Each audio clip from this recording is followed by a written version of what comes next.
আইজওয়াল FC গত মরশুমে সেভাবে চমক দেখাতে না পারলেও নতুন মরশুমে তারা একেবারে ভিন্নভাবে মাঠে নামার পরিকল্পনা করছে।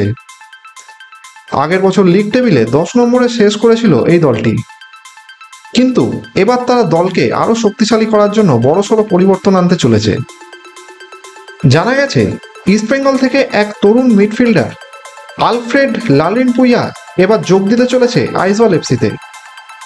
তিনি ইতিমধ্যেই ইউথ লিগে ইস্টবেঙ্গলের হয়ে দুর্দান্ত পারফরমেন্স দেখিয়েছেন, আর এবার আইজলের জার্সিতে মাঠ কাঁপাবেন বলে আশা করা হচ্ছে।